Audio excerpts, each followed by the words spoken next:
Записваме ли проба? Пожелай си всичко.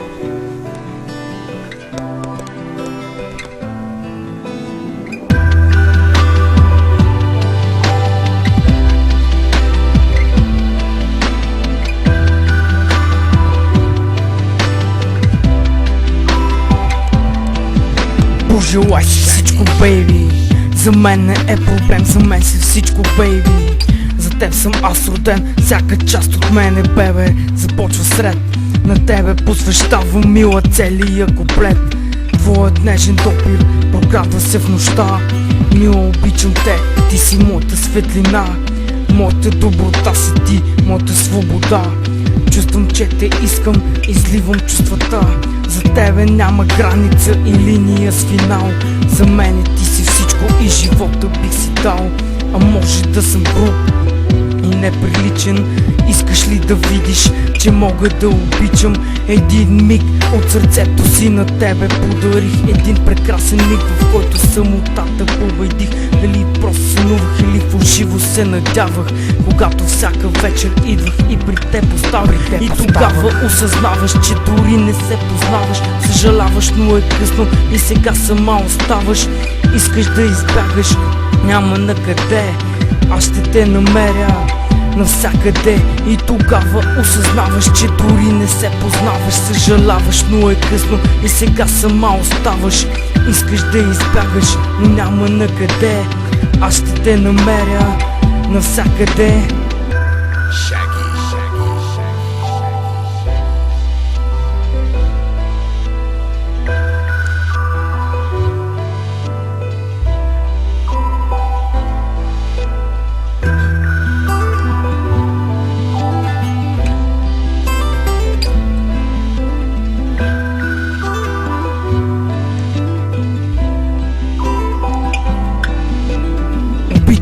Обичам те, но това звучи слабо. И да те искам завинаги нямам право.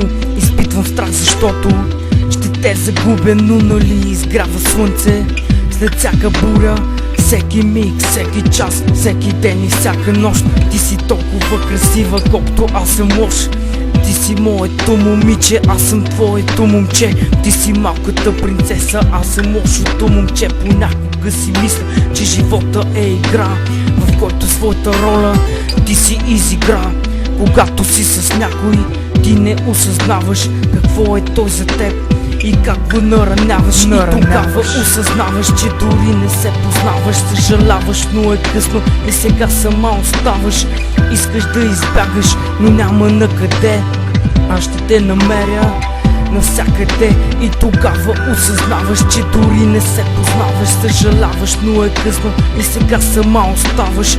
Искаш да избягаш, но няма на къде, аз ще те намеря навсякъде.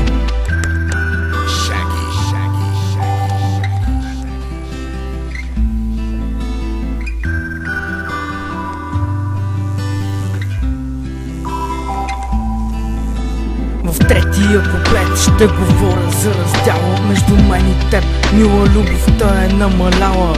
Каза ми един ден, че не ме обичаш. Защо тогава, мила, обичам те и изричаш много болка в сърцето ми ти причини. С какво, бе? С какво заслужих те сълзи? За нашата несподелена любов ще страдам винаги.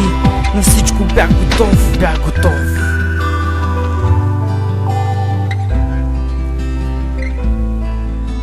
И тогава осъзнаваш, че не се познаваш.